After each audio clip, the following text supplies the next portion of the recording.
நம்முடைய பலவீனங்களை ஏற்றுக்கொண்ட கர்த்தராகிய இயேசு கிறிஸ்துவுக்கே மகிமை உண்டாவதாக. நான் இந்த சேனலை ஓப்பன் பண்ணி வீடியோக்களை பதிவிடுகிறேன். இது எந்த சபையும் சார்ந்து நான் பதிவிடவில்லை. நான் வேதத்திலிருந்து நான் அறிந்து கொண்டதிலிருந்தும் வெளியிலே புரிந்து கொண்டதிலிருந்தும் நான் இந்த வீடியோக்களை பதிவிடுகிறேன். நீங்கள் வேத வசன வார்த்தைகளின்படி இது சரியா தவறா என்பதை அறிந்து நீங்கள் நிதானித்து கொள்ள வேண்டும். நன்றி. மார்க் 5ஆம் அதிகாரம் 5ஆம் அதிகாரத்தில் ஜெப ஆலய தலைவனாகிய யவீரு அவனுடைய மகள் மரண அவஸ்தைப்படுகிறாள் என்று சொல்லி இயேசு கிறிஸ்துவை அந்த ஜெப ஆலய தலைவன் அழைக்கிறார். மகளுக்காக ஜெபம் பண்ணுவதற்கு அழைக்கிறார். இயேசு கிறிஸ்து அங்கே செல்கிறார். அப்படி செல்லும்போது அவருக்கு பின்னாடி மிகப்பெரிய ஒரு கூட்டம் செல்கிறது. 5ஆம் அதிகாரம் 24ஆம் வசனம், அவர் அவனோட கூட போனார். திரளான ஜனங்கள் அவருக்கு பின் சென்று அவரை நெருக்கினார்கள். அப்பொழுது 12 வருஷமாய் பெரும்பாடுள்ள ஒரு ஸ்திரீ அங்கே வைத்தியர்களால் மிகவும் வருத்தப்பட்டு தனக்கு உண்டானவைகளையெல்லாம் செலவழித்தும் சற்றாயிலும் குணமடையாமல் அதிக வருத்தப்படுகிற பொழுது இயேசுவை குறித்து கேள்விப்பட்டு, நான் அவருடைய வஸ்திரங்களையாகிலும் தொட்டால் சொஸ்தமாவேன் என்று சொல்லி ஜனக்கூட்டத்துக்குள்ளே அவருக்கு பின்னாக வந்து அவருடைய வஸ்திரத்தை தொட்டாள். உடனே அவளுடைய உதரத்தின் ஊறல் நின்று போயிற்று. அந்த வேதனை நீங்கி ஆரோக்கியம் அடைந்ததை அவள் தன் சரீரத்தில் உணர்ந்தாள். உடனே இயேசு தம்மிலிருந்து வல்லமை புறப்பட்டதை தமக்குள் அறிந்து ஜனக்கூட்டத்துக்குள்ளே திரும்பி, என் வஸ்திரங்களை தொட்டது யார் என்று கேட்டார். அவருடைய சீசர்கள் அவரை நோக்கி, திரளான ஜனங்கள் உம்மை நெருக்கி கொண்டிருக்கிறதை நீர் கண்டும் என்னை தொட்டது யார் என்று கேட்கிறீரே என்றார்கள். இதை செய்தவளை காணும்படிக்கு அவர் சுற்றிலும் பார்த்தார். தன்னிடத்திலே சம்பவித்ததை அறிந்த அந்த ஸ்திரியானவள் பயந்து நடுங்கி அவர் முன்பாக வந்து விழுந்து உண்மையெல்லாம் அவருக்கு சொன்னாள். அவர் அவளை பார்த்து, மகளே, உன் விசுவாசம் உன்னை ரட்சித்தது. நீ சமாதானத்தோடே போய் உன் வேதனை நீங்கி சுகமாயிரு என்றார். இயேசு கிறிஸ்து மிகப்பெரிய கூட்டத்துக்குள்ளே இடித்து பிடிச்சி நெருக்கி போய்கிட்டு இருக்காரு. யவீரனுடைய வீட்டுக்கு போய்கிட்டு இருக்காரு. இந்த வேளையில் என்னை தொட்டது யார்? இயேசு கிறிஸ்து இந்த சம்பவத்தில் கேட்குற ஒரு கேள்வி என்னென்னா, என்னை தொட்டது யார் அப்படின்னு கேட்குறாரு. சீசர்கள்லாம் என்ன சொல்கிறாங்க? என்ன ஆண்டவரே, நீங்கள் உங்களை சுற்றி மிகப்பெரிய கூட்டம் உங்களை இடித்து பிடிச்சி நெருக்கிக்கிட்டு நாங்கள் வந்துக்கிட்டு இருக்கோமே, எல்லாரும் பல பேர் உண்மை டச் பண்ணுறாங்களே, உன்னை தொடுறாங்களே, நீங்கள் இந்த வேளையில் என்னை தொட்டது யாருன்னு கேட்டால் நாங்கள் எப்படி பதில் சொல்வது என்று ஆச்சரியத்தோட கேள்வியை கேட்குறாங்க. ஏன் அப்படி அவர் கேட்குறாருன்னா, என்னை தொட்டது யார் அப்படின்னா எல்லாருமே தொட்டுக்கிட்டு போகிறாங்க. எல்லாருமே தொட்டுக்கிட்டு போகலை. இவர் என்னை தொட்டது யாருன்னா, அங்கே இந்த பெரும்பாடு உள்ள ஒரு ஸ்திரீ இயேசு கிறிஸ்து அந்த கூட்டத்துக்குள்ளே இடித்து பிடிச்சி போய் தொடுறாங்க.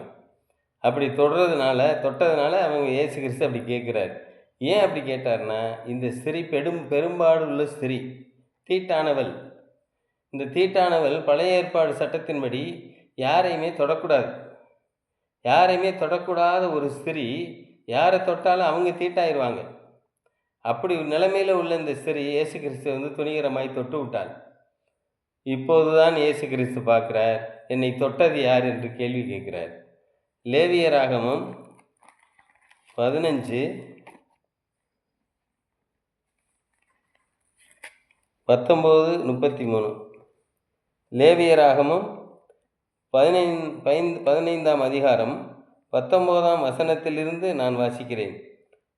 சூதக ஸ்திரீ தன் சரீரத்திலுள்ள உதிர ஊறலின் நிமித்தம் 7 நாள் தன் விளக்கத்தில் இருக்க கடவாள். சூதக ஸ்திரீன்னா அந்த பெரும்பாடு உள்ள ஸ்திரீ. பெரும்பாடுனாலே நமக்கு எல்லாம் தெரியும்.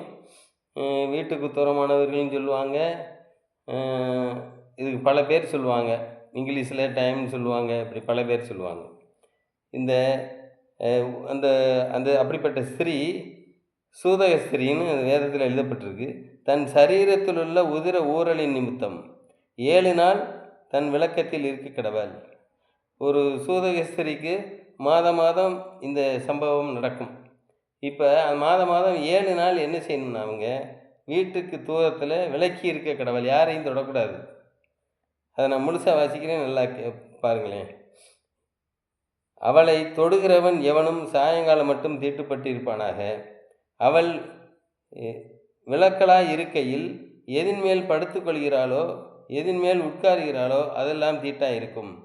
அந்த ஸ்திரீ எதை தொட்டாலும் தீட்டாக இருக்கும்னு வேதத்தில் எழுதப்பட்டிருக்கு. அவள் படுக்கையை தொடுகிறவன் எவனும் தன் வஸ்திரங்களை தோய்த்து தண்ணீரில் மூழ்கி சாயங்காலம் மட்டும் தீட்டுப்பட்டிருப்பானாக. அவள் உட்கார்ந்த மனையை தொடுகிறவன் எவனும் தன் வஸ்திரங்களை தோய்த்து தண்ணீரில் மூழ்கி சாயங்காலம் மட்டும் தீட்டுப்பட்டிருப்பானாக. அவள் படுக்கையின் மேலாகிலும் அவள் உட்கார்ந்த மனையின் மேலாகிலும் இருந்த எதையாகிலும் தொட்டவன் சாயங்காலம் மட்டும் தீட்டுப்பட்டிருப்பானாக. ஒருவன் அவளோடே படுத்து கொண்டதும் அவள் தீட்டு அவன் மேல் பட்டதுண்டானால் அவன் 7 நாள் தீட்டாயிருப்பானாக. அவன் படுக்கிற படுக்கையும் தீட்டுப்படும். ஒரு ஸ்திரீ விளக்கலாயிருக்க வேண்டிய காலம் அல்லாமல், அதாவது விளக்கலாயிருக்க வேண்டிய காலம் எது? மாதம் 7 நாள். அது அல்லாமல் அவளுடைய உதிரம் அநேக நாள் ஊறிக்கொண்டிருந்தால், அல்லது அந்த காலத்துக்கு மிஞ்சி அது கண்டிருக்கும் நாளெல்லாம் ஊறிக்கொண்டிருந்தால், தன் விளக்கத்தின் நாட்களில் இருந்தது போல அவள் தீட்டாயிருப்பாளாக. அந்த நாட்களெல்லாம் அவள் படுக்கும் எந்த படுக்கையும் அவள் விளக்கத்தின் படுக்கையைப் போல அவளுக்கு தீட்டாயிருக்கும். அவள் உட்கார்ந்த மனையும் அவளுடைய விளக்கத்தின் தீட்டை போலவே தீட்டாயிருக்கும். அப்படிப்பட்டவளை தொடுகிறவன் எவனும் தன் வஸ்திரங்களை தோத்து தண்ணீரில் மூழ்கி சாயங்காலம் மட்டும் தீட்டுப்பட்டிருப்பானாக. இது இன்னும் அது 33ஆம் வசனம் வரைக்கும் அது சம்மந்தமாகவே சொல்லப்பட்டிருக்கு. எல்லாருமே அந்த ஸ்திரியை தொட்டவனும் தீட்டாயிருவாங்க, அந்த ஸ்திரீ தொடுறதும் தீட்டாயிரும். இப்படிப்பட்ட சூழ்நிலையில் இது பழைய ஏற்பாட்டு நியாயப்பிரமாண சட்டத்தின்படி இது தொடக்கூடாது. இது மிஞ்சி ஊருக்குள்ளே கிளம்பி பல பேரை தொட்டுக்கிட்டு நினச்சிவாங்க. இந்த ஸ்திரியை ஊருக்கு வெளியே புறம்பே தள்ளி கொண்டு போய் கல்லால் எரிஞ்சு கொண்டுருவாங்க. இப்படிப்பட்ட ஒரு கடுமையான ஒரு சட்டம் சூழ்நிலை இருந்த அந்த நிலையில் இந்த ஸ்திரீ 12 வருஷமாக பெரும்பாடு கொண்ட ஸ்திரியாக இருக்கிறாங்க. பெரும்பாடுனா இந்த ஊரல் கொண்ட ஸ்திரியாக இருக்கிறாங்க. இப்போ நல்லா நீங்கள் ஒரு கற்பனை பண்ணி பாருங்களேன். 12 வருஷம் இரத்தப்போக்கு போய்கிட்டே இருக்குது. 12 வருஷம் இரத்தப்போக்கு போன ஸ்திரீ அவங்களுடைய மேனியை, அவங்களுடைய சரீரத்தை நீங்கள் ஒரு நிமிஷம் யோசிச்சு பாருங்கள், எப்படி இருந்திருப்பாங்க? அப்படியே நடக்கிறதுக்கே செயல் இல்லாமல் குச்சியாக எலும்பு தோலுமாக ஒட்டி போய் அப்படி இருந்திருப்பாங்க. 12 வருஷம் நல்ல கற்பனை பண்ணி பாருங்கள். 1 வருஷம் 2 வருஷம் இல்லை, 12 வருஷம் அந்த உதிரப்போக்கிலே அவங்க இருக்கிறாங்க. அப்போ எவ்வளோ கஷ்டத்தில் இருந்திருப்பாங்க. அவங்களுடைய பணம் பூரா செலவழிச்சும் பிரயோஜனம்லாம் போச்சு. யாரும் அந்த ஸ்திரியை சுகப்படுத்த முடியலை. இப்படிப்பட்ட சூழ்நிலையில் அதாவது சாகும் தருவாயில் இருக்காங்க. இனிமேல் அவங்கள எல்லோரும் கைவிட்டாச்சு, மருத்துவர்களெல்லாம் கைவிட்டாச்சு. இப்போ அவருடைய நிலைமை என்ன? ரொம்ப மோசமடைஞ்சு சாகும் தருவாயில் நிலையில் இருக்கிறாங்க. இப்போ தான் இயேசு கிறிஸ்துவ அவங்க கேள்விப்படுறாங்க.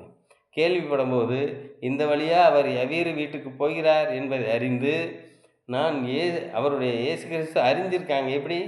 அவர் சுகம் கொடுக்க வல்லவர், அவர் தேவன், அவர் தான் இந்த பிதாவினுடைய குமாரனாய் இந்த பூமிக்கு இறங்கி வந்திருக்கிறார், அவர் தான் மெசியா, அவர் தான் கிறிஸ்துன்னு அவங்க விசுவாசிட்டாங்க.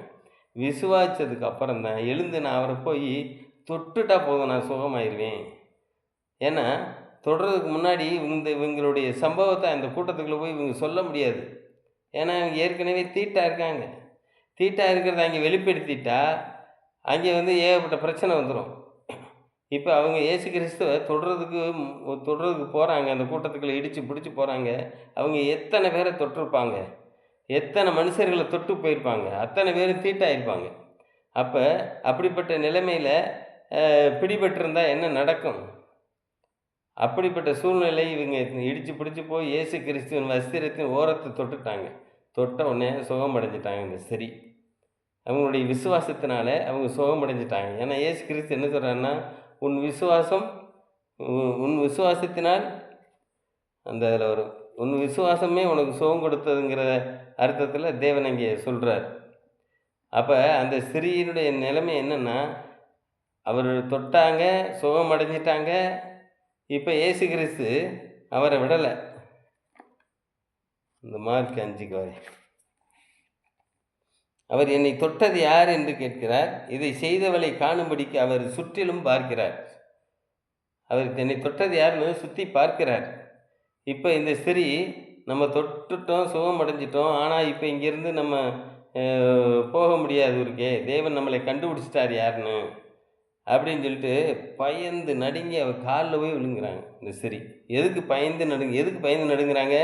நான் உண்மை தொடக்கூடாது, நான் தீட்டானவள், நான் துணிகரமாக உண்மை தொட்டு விட்டேன் அப்படின்னு காலில் போய் விழுந்து தேவனை நோக்கி கெஞ்சுறாங்க. அப்படி கெஞ்சுற சூழ்நிலையில் அந்த ஸ்திரியை தேவன் சுகமாக்கிட்டார். சுகமாக்குனதுனால அவர் தீட்டு நீங்கி போச்சு. இப்போ அவர் எத்தனை பேரை தொட்டிருந்தாலும் அந்த தீட்டெலாம் நீங்கி போச்சு. இயேசு கிறிஸ்துவே தொட்டிருக்கிறார், அந்த தீட்டு நீங்கி போச்சு. இப்போ நான் உடனே அவங்க சமாதானத்தோடே போனவர் அந்த ஸ்திரியை அனுப்பி விடுறாரு. ஆனால் இயேசு கிறிஸ்துவை எந்த தீட்டானவர்களும் தொட்டாலும் அவர்கள் சுகம் பெறுவார்கள். இயேசு கிறிஸ்து எந்த தீட்டானவர்களையும் தொட்டாலும் அவர்கள் சுகம் பெறுவார்கள். இப்போ பாடையை தொட்டார், பாடை உயிரோடு எழுந்தது. குஷ்ரோகியை தொட்டார், குஷ்ரோகி சுகமானது. எல்லாமே தீட்டானவர்கள். குஷ்ரோகி தீட்டு ஊருக்கு வெளியே புறம்பா வச்சுருப்பாங்க. பாடையை தொட்டால் தீட்டு. பழைய ஏற்பாட்டு ஆசாரியர்கள் இது எதையுமே தொட முடியாது. அவங்க தொட்டால் தீட்டாயிடுவாங்க. அவங்க தேவாலயத்தில் போய் ஊழியம் செய்ய முடியாது. இப்படிப்பட்ட சூழ்நிலையில் இயேசு கிறிஸ்து தீட்டானதை தொட்டதெல்லாம் பரிசுத்தமாக மாறுது. பழைய ஏற்பாட்டு ஆசாரியர்கள் தீட்டானதை தொட்டார்கள்லாம் அவங்க தீட்டாயிருவாங்க. தீட்டானவர்களும் அவர்களை தொட்டால் அவர்கள் தீட்டாயிருவாங்க. இப்படிப்பட்ட நிலைமையில் தேவாதி தேவன் மகா பிரதான ஆசாரியர், அவரை எந்த தீட்டானவர்கள் தொட்டாலும் சுகம் பெறுவார்கள். இவர் யாரை தீட்டானவர்களை தொட்டாலும் அவர்களும் சுகம் பெறுவார்கள், பரிசுத்தம் அடைவார்கள். இப்போ நாம் அப்படிப்பட்ட தேவாதி தேவனை நாம் விசுவாசித்து அவரை நாம் தொழுது கொள்வோம்.